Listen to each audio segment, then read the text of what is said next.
Hey guys, these are the notes for graphing slope-intercept form. Our essential question is, why are multiple representations important? So in Unit 3, we go over 3 forms of a line. We go over point slope, slope-intercept, and standard form. So we've already gone over point slope form, and we've already gone over writing equations in slope-intercept form. So today we'll be learning how to graph slope-intercept form.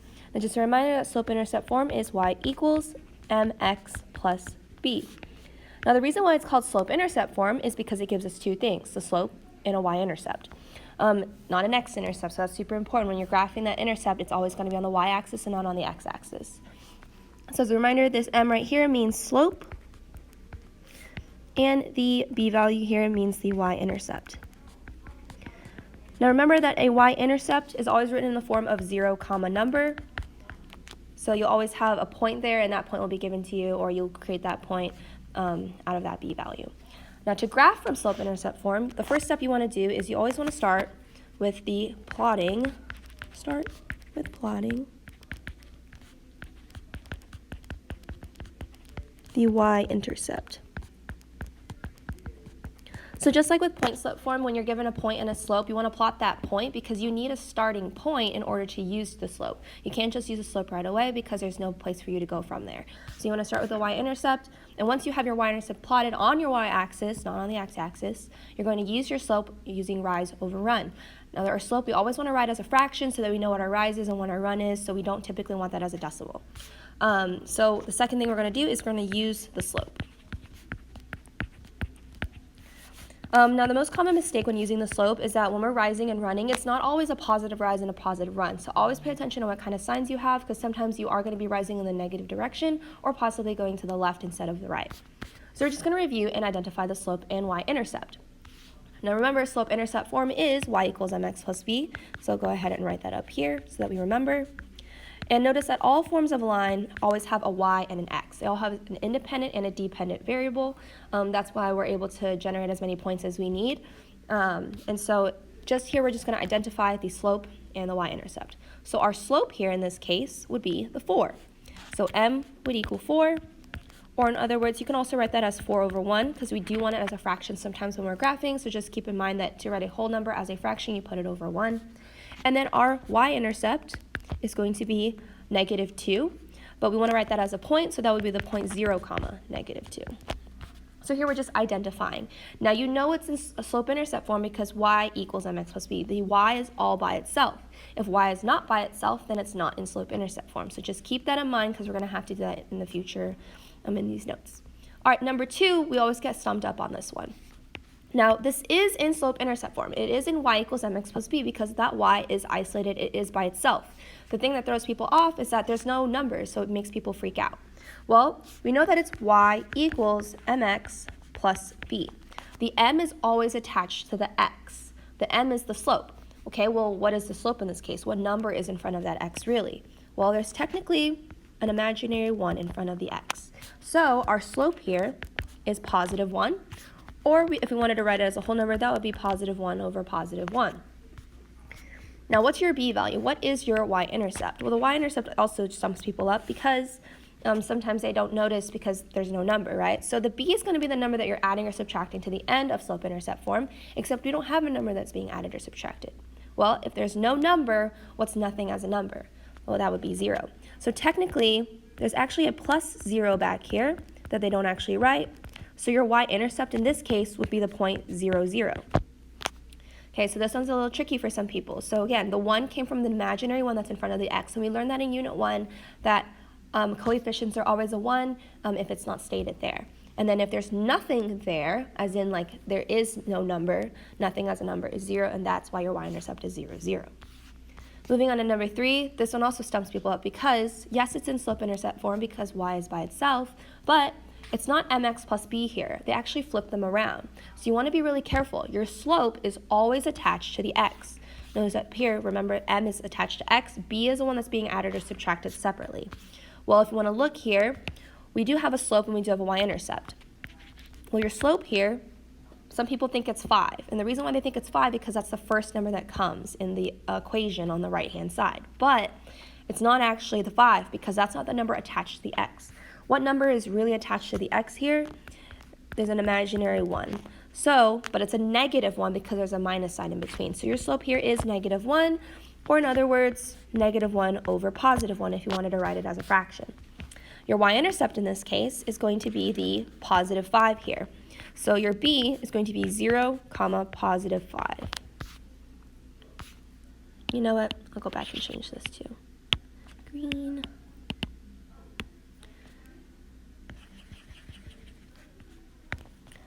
To kind of show all this. All right, now number 4, is this in slope-intercept form?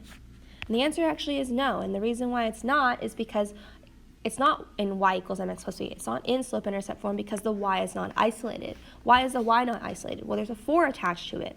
So we got to get rid of that 4. So we got to go back to Unit 1 when I taught you guys how to isolate variables and how to get a variable by itself.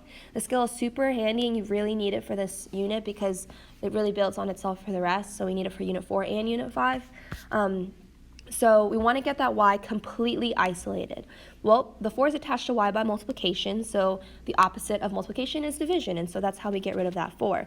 Now, when you're dividing out a number, you divide from every single term. So that means that we want to get rid of the 4, so we divide by 4, but you got to do the same thing to the other side, and you have to do it to all terms. So 3x is going to be divided by 4, and 12 is also going to be divided by 4. So then I'm left with y equals 3/4 x plus 3. 12 divided by 4 is 3.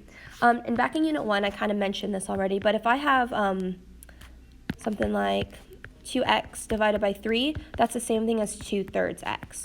Or if I have x over 4, that's the same thing as 1/4 x. You're like, where'd that 1 come from? Well, remember, there's technically a 1 in front of that x. So you're basically pulling the variable out to the side. It just makes our slope a lot easier to identify. So just kind of keep that in mind as well when we're trying to isolate y. Now, is this our answer? No, because they asked us to identify the slope and the y-intercept. So we had to do a little bit of work to get it into slope-intercept form, and now that it's in slope-intercept form, I can actually identify my slope and my y-intercept. Well, my slope in this case, remember, is attached to my x variable. In this case, it would be the 3/4. Now, 3/4 is already written as a fraction, so I don't need to rewrite it as a fraction. And then my y-intercept is this +3 over here. So that means my b value is going to be the point 0, 3. So it'd be the third point on the y-axis. Number 5, is this one in slope-intercept form? It is not. This is actually in a different form that we'll learn the next couple days, and it's called standard form, but standard form is not what we want right now. We want slope-intercept form, so we got to get that y to be isolated and not completely by itself. So this is basically your knowledge of using Unit 1 literal equations. You got to get y by itself, so you got to have to start moving stuff around and isolating that y. So the first step we do, remember with equations you work backwards in PEMDAS, you want to add or subtract any terms before you divide or multiply by anything. So I noticed that I can actually subtract 3x from here. And when I subtract 3x, I subtract it from both sides. So it's going to be subtracted from the other side as well. So then I'm left with 2y equals, now 6 and 3x are not like terms. Remember, like terms have the same variable and same exponent. So this is going to be 6 minus 3x. You cannot combine those. They are not like terms. So please, please don't do that. All right, well, is this in slope-intercept form yet? And you're like, kind of. Y is on the left, x is on the right. But we got that 2 kind of hanging out over there. We want to get rid of that 2 that's connected to y. So because it's connected by multiplication, we're going to do the opposite to isolate it and divide it by 2. But remember, anytime you're multiplying or dividing terms, you got to do it to every other term too. So when you divide by 2, you divide 2 by everything. So you're going to divide 6 by 2 as well as negative 3x by 2. So those 2 on the y's cancel, so the y has a 1 in front of it technically. Remember, there's technically a 1 there. We just don't write it. 6 divided by 2 is 3. And then negative 3 divided by 2 does not simplify in my calculator, so I just have negative 3 over 2x. But again, this was not the goal. We're trying to identify the slope and the y-intercept, so that's what we're going to do next here. Remember that your slope is always attached to your x variable in slope-intercept form. So what is our slope in this case? Well, our slope in this case is going to be that negative 3 over 2 because that's attached to the x. So negative 3 over 2. Now just a reminder from point slope form when we were graphing, remember that negative 3 over 2 is the same thing as 3 over negative 2, which is also the same thing as negative 3 over 2 with a negative in the front. So again, it doesn't matter where your negative sign is as long as there is one. All right, Well, that's the slope. What's the y-intercept? Well, the y-intercept is what we're going to be left with. The y-intercept is going to be the number being added or subtracted separately from your x variable, which is going to be this positive 3. And I know that's a positive 3 because there's no minus sign in front of that 3. So it's going to be the point 0, 3. So this is just kind of a warm-up to be able to identify the slope and the y-intercept. Once you have those two parts, then graphing is pretty easy because you need those two parts in order to graph. The hard part is getting your equation into a form where you can actually graph them. All right, so we're going to go ahead and start, and as you always know, I set up my notes to kind of get a little bit more advanced as we go, so we try to start off a little easy, and then we build up on our skills. All right, so starting with number 1, I need to graph y equals 2x minus 3. Well, the first thing you want to do is you want to identify your slope here.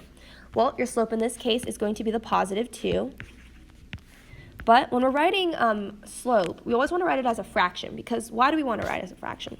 We want to have a rise, and we want to have a run. We want to be able to know how much we have to rise, how much we have to run. So 2 as a fraction would be positive 2 over 1. Now we kind of talked about this with point slope form, but sometimes it's more beneficial to go the other way because sometimes we don't have room to go up to the right 1. So there's the equivalent form of 2 over 1, which is negative 2 over negative 1. Now why is this the same? Well, 2 divided by 1 equals 2. And negative 2 divided by negative 1 is also 2. So these forms are equivalent. So it's whatever form that you need to use to help you out when you're graphing. All right, the next thing we want to identify is that y-intercept, and our y-intercept in this case is negative 3. So that's the point 0, negative 3. Okay, so when you're graphing, you want to start with the y-intercept. So we start on the y-axis, and our y-intercept is at negative 3. So on the y-axis, I'm going to plot a point at negative 3. And then I'm going to use my slope. So I'm going to use the slope of 2 over 1. Remember, that's a positive 2 over a positive 1, so that means I'm going to go up 2 to the right 1. And when you're graphing lines, you want to have at least 3 points, so we're going to have to do this again. So starting back at this green point, we're going to go up 2 to the right 1. And could you technically keep going? Yes, you can, and you don't have to. Now, just to show you and remind you, you can use the second slope that we wrote here because it gives you the same thing. So we go negative 2, negative 1. That means down 2, left 1. Remember, it's rise over run. So we're going to go down first and then to the left because it's negative. So you want to start back at that yellow y-intercept. You can actually go the other direction. You can go down 2 to the left 1, which is what negative 2, negative 1 means. Now again, you only need 3 points on a line, but I just wanted to show you that you can go both ways here. So the next thing we want to do is we want to draw a line through all of our points. And remember, we could technically keep going and plot as many points as we could if we had enough room. But instead of doing that, we put arrows on both ends to signify that it actually does continue on both directions, and we could go further if we wanted. All right, moving on to number 2, we want to identify the slope and the y-intercept if possible. Now, you can't do that unless it's in slope-intercept form. So is this in slope-intercept form? Is this in y equals mx plus b? Answer in this case is yes, because the y is by itself, and then everything else is on the other side of the equation. Okay, so the first thing I'm going to do is identify that slope. Well, our slope here is negative 1 over 2. So remember, you just need a negative sign somewhere. So this could be negative 1 over 2, or 1 over negative 2. Again, why are those equivalent? Well, negative 1 over 2 gives me negative 0.5, and 1 over negative 2 still gives me negative 0.5. So those are equal to each other. Remember, we want equivalent forms of slope in case one direction is easier for us. The second thing we want to identify is our y-intercept. Well, our y-intercept in this case is positive 2. We know that's positive because there is a plus sign. So it's going to be 0, positive 2. Remember, when you're graphing, you need a starting point, and so that's what that y-intercept is used for. Our y-intercept is at positive 2 on the y-axis, so I'm going to plot a point right there, and then I'm going to use my slope. Now I'm going to use the slope negative 1 over 2. Remember, this is rise over run, so if I'm negative 1 first, that means I'm going to go down 1, and then positive 2 means I'm going to go to the right 2. So down 1 to the right 2, and then I plot a point. Now it makes sense. Why is the point down over there? Well, our slope is negative, which means when we're graphing, our line should be in a negative direction. Notice in number 1, we had a positive slope, positive 2, and that's why our equation is in the positive slope form. It's in a positive direction. And then again, you always need at least 3 points, so I'm going to go down 1 to the right 2 again, because it's negative 1 over positive 2. And again, just to show you could go in the different direction of 1 over negative 2, which means I would start back at my y-intercept, and I could go up 1 because it's positive 1 over negative 2, which means left 2. So I could go up 1 to the left 2 as well. Okay, the last step you want to do is you want to say, hey, I actually have a line here, and then it goes infinitely in both directions because I could technically keep graphing forever, and that would be where I would end. All right, number 3, we have y equals negative 1/4 x, and this one also throws some people off because is it y-intercept or is it slope-intercept form? Right, so the big thing about knowing if it's in slope-intercept form is that y isolated? And it is. There's nothing attached to that y, so it is in slope-intercept form. So we're going to identify our slope and our y-intercept here. Well, our slope is always attached to the x variable in slope-intercept form, and that happens to be negative 1/4. So negative 1/4 or 1/-4. Again, equivalent forms of a slope are super helpful for us, but the slope is useless if I don't have the y-intercept. Well, what is the y-intercept in this case? Remember, that's the number being added or subtracted on the other side of the equation on the right side, but there is no number. Remember, what's nothing as a number? Well, that number is technically 0, because adding nothing is the same thing as adding 0, so your y-intercept is actually going to be at the point 0, 0. So my starting point is going to be at the origin at 0, 0, and then I'm going to use my slope of negative 1/4, and I'm going to go down 1 because it's negative 1, and then to the right 4 because it's positive 4. I'm going to plot a point right there. Now I need at least 3 points on a graph, but I notice I can't keep going down 1 to the right 4.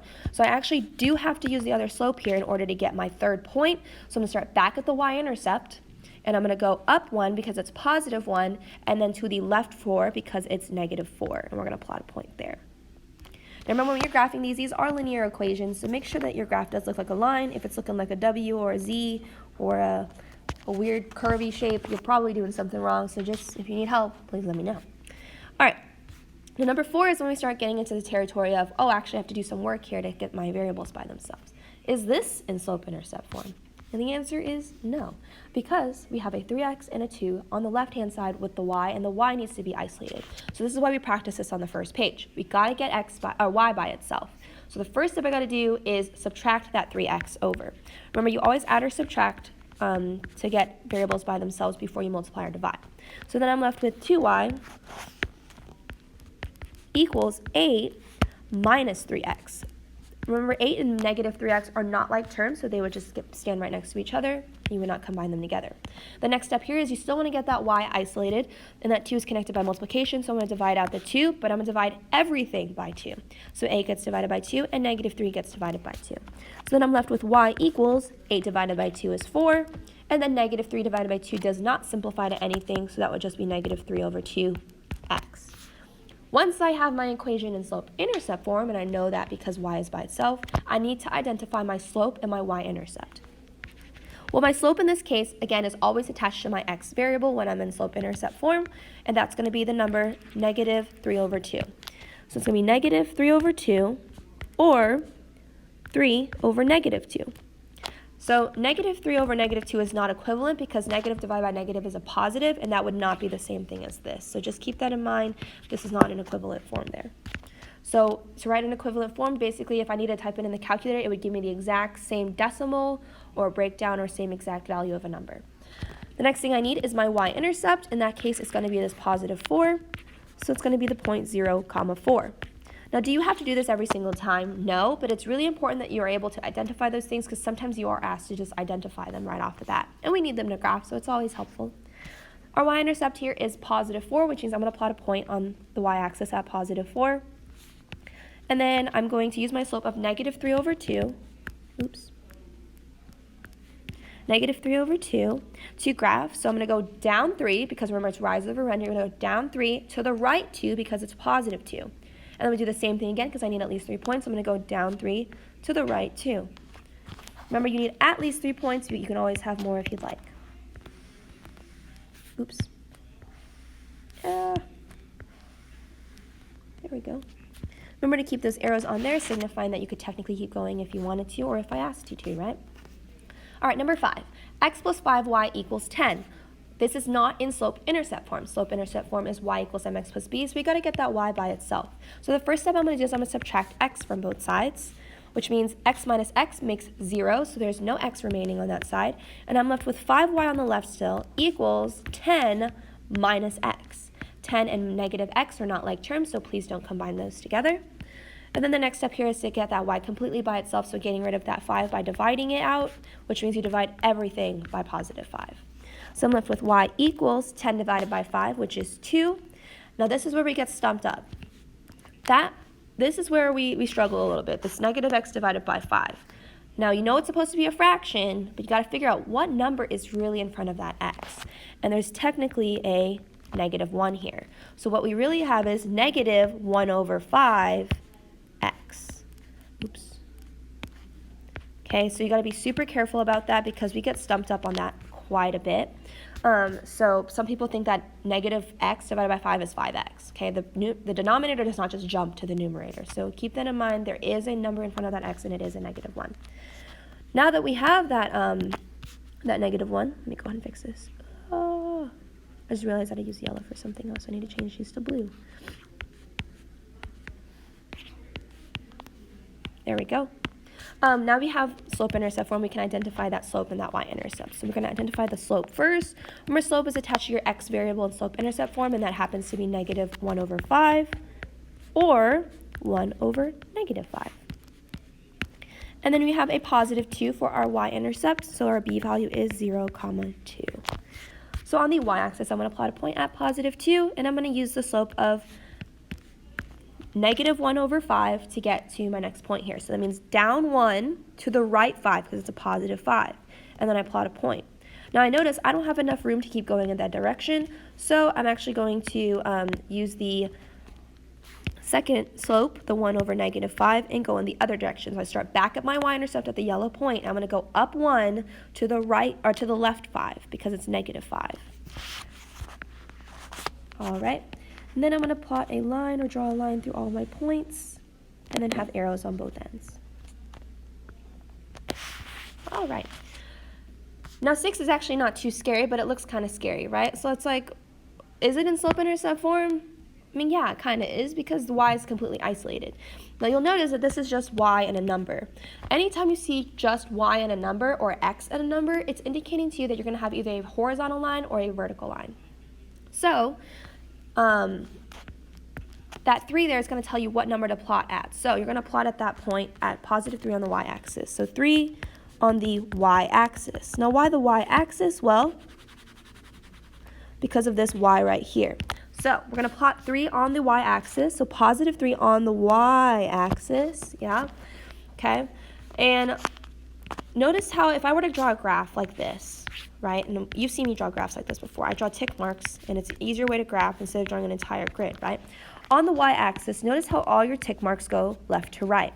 So when you're drawing this line, you're going to follow the tick marks of that graph, because technically it would look like this. So you're going to follow the tick mark at positive 3, and that's all you have there. So in this case, we actually have a horizontal line. So a key thing to note is that if you have y equals a number, any number, that's going to give you a horizontal line.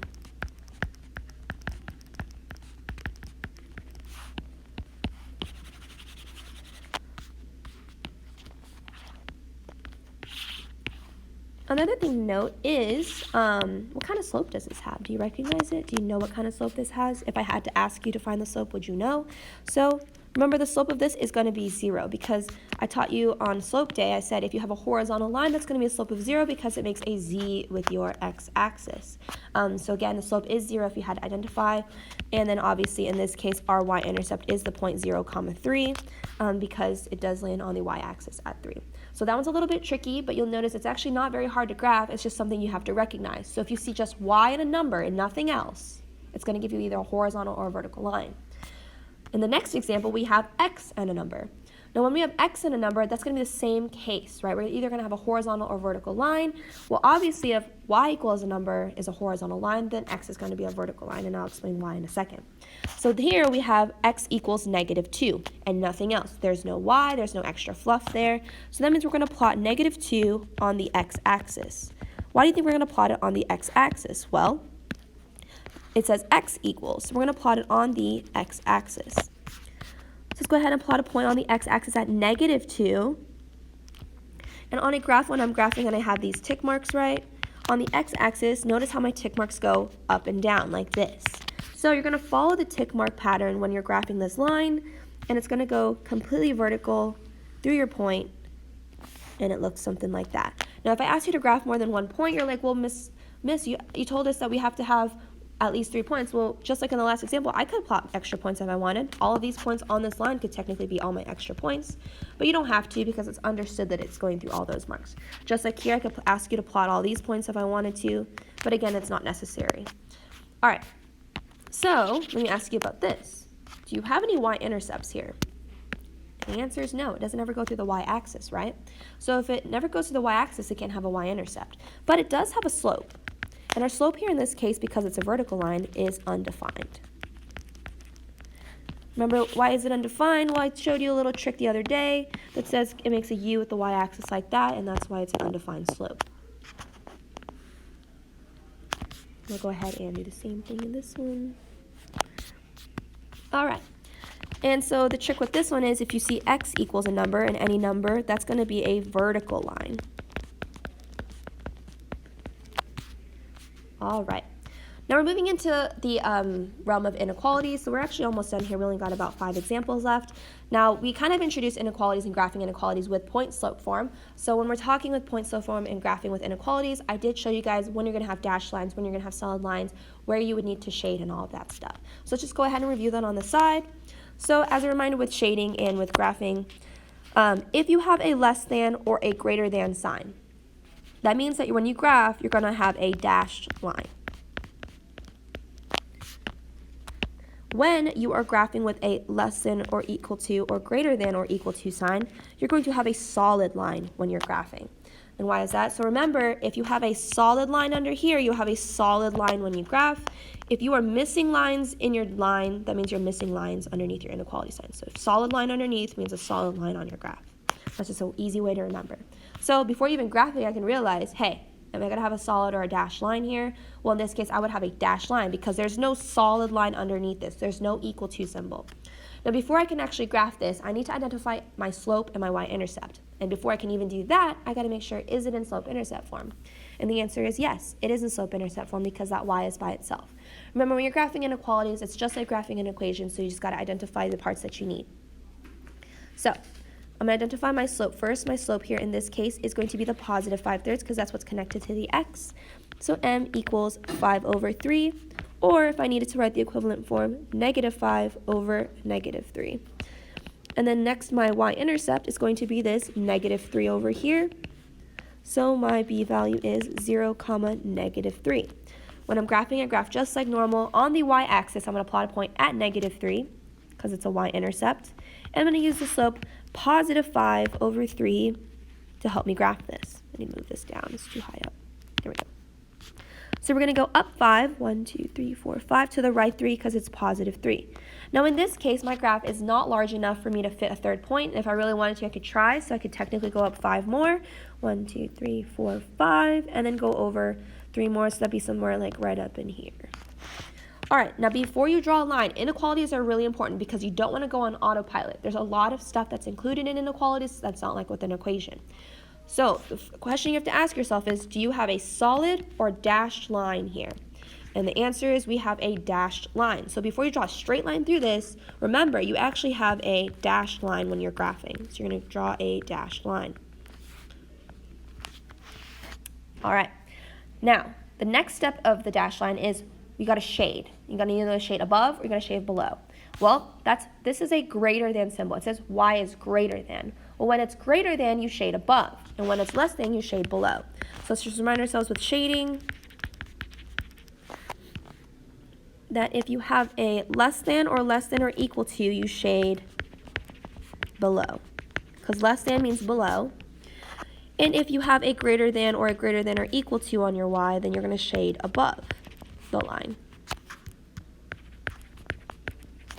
Well, in this case, it's a greater than symbol, so I'm going to be shading above. It's going to be all of this space up here. Now, when you're shading, make sure you're shading in the entire section. This does not count as shading. So you can shade like this, is what I typically do because it's faster. Or sometimes I shade like this just because that's also faster as well. So it's just up to you how you want to shade. Again, it's your preference. So now we're asked to identify a solution and a non-solution point. Solution points are located in the shaded region. So solutions are in the shaded region. Non-solutions are in the non-shaded region. Now, the reason why I'm asking you for a solution or a non-solution is because it could literally be any point in that region. So for a solution, it could be any point in that shaded region. So for example, would the point 0, 0 be a solution or a non-solution? Would that be a solution because it lands in our shaded region? A non-solution, for example, is anything outside of the shaded region. So maybe the point 5, 0. Or maybe the point 3, -2. That also works. So you could have a multitude of answers. There's not just one answer. But you got to make sure that when you put your point down, that's the point that you mean. Because if you put the point -3, 2, well, that point is right here. And that's in the shaded. But what I really meant to say was 2, -3.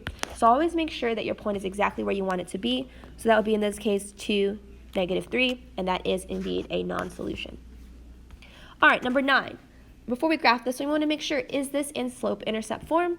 The answer is no, because that y is not by itself, but it's almost by itself. We just got to get rid of that 3x. Well, how to get rid of that 3x? Well, the first thing I'm going to do is I'm going to subtract 3x from both sides, so 3 minus 3x. 3x minus 3x is 0. And then I'm going to subtract 3x from the other side as well. And I'm left with y. And then the question is, back in Unit 1, do I flip my inequality sign here? And the answer is no. Remember that you only flip the inequality sign when you're multiplying or dividing by a negative number. And here we're just subtracting, so nothing is actually going to change about my sign, so that's going to stay the exact same. 2 and -3x are not like terms, so they're just going to be chilling right next to each other like that. And then you ask yourself, is it in slope-intercept form now? And it is, because that y is by itself at this point.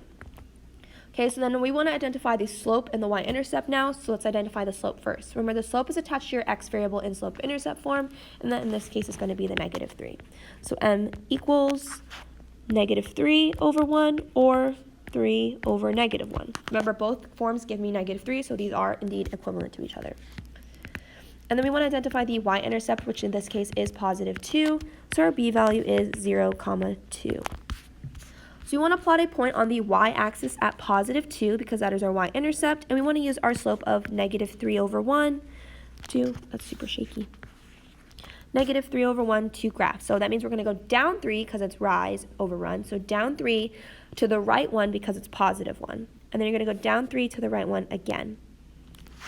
Before you draw your line, you need to check, do you have a solid line or a dashed line here? Well, my inequality here, remember, when we're looking at inequalities, we don't care about the original anymore. We want to look at our new and renewed,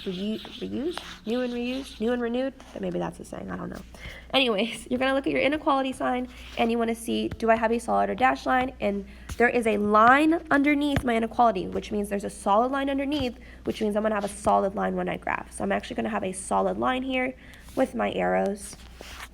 And then the last thing I have to do is shade. Well, this says it's y is less than. And if I see y is less than, that means shade below. Less than means below, greater than means above.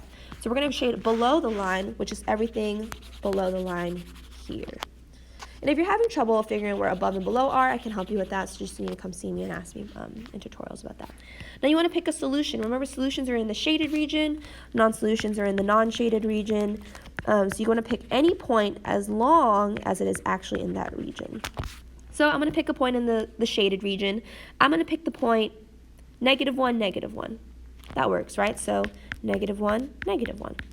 A non-solution is anything in the non-shaded region. So I could pick the point 3, 3, for example. +3, +3. That works. That's in the non-solution section. And again, you could have multiple answers for these. These are not the only 2 answers. It's literally any point in that region.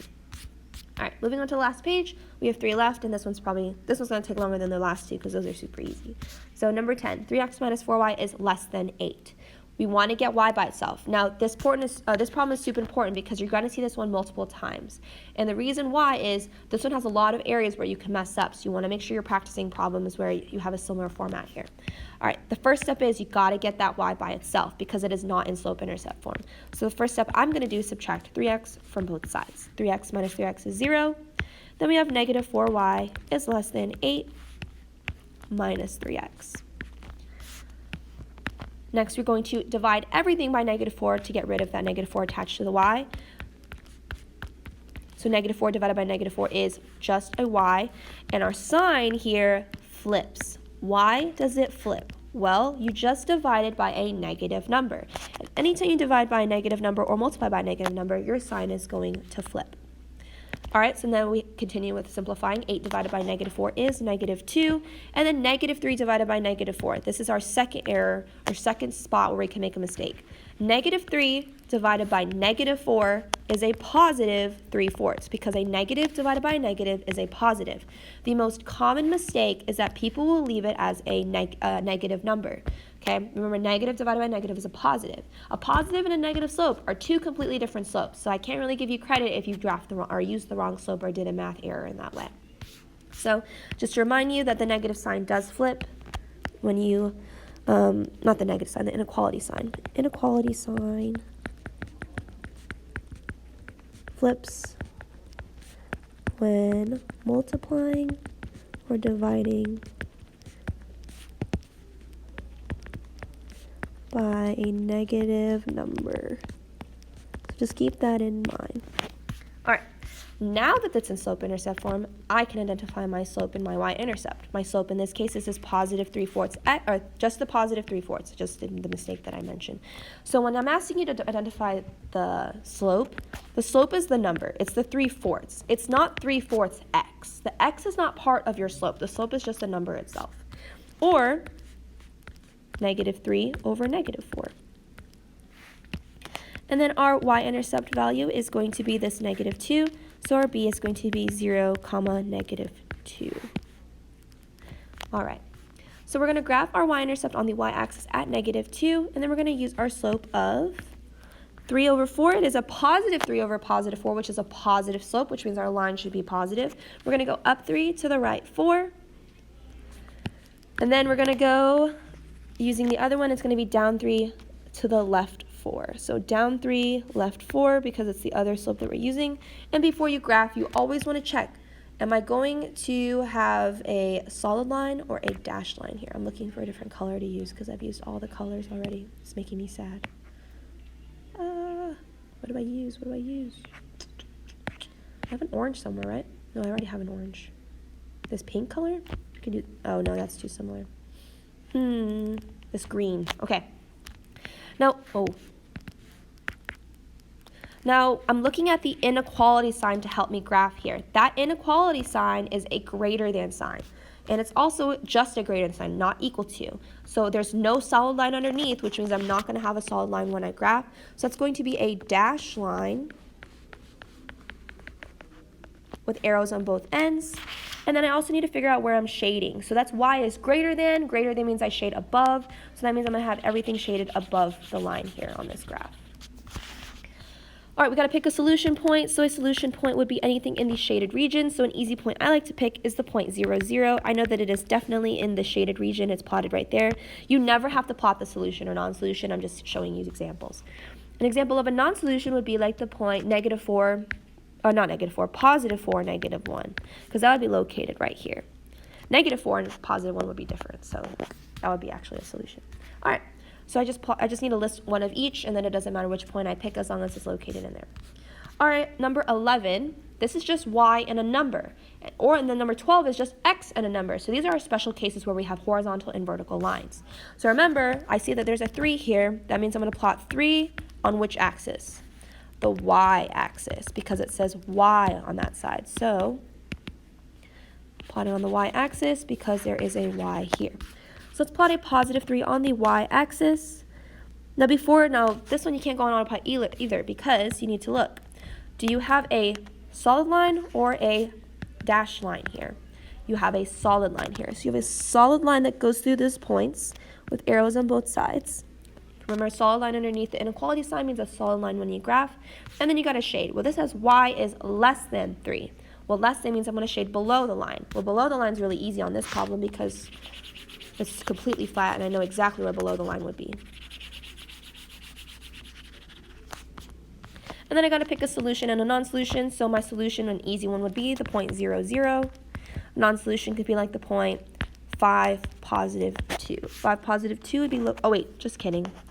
2, positive 5, I'm doing the thing, I keep mixing up my stuff. 2, positive 5 would be located right up here in the non-shaded, so that would be considered a non-solution.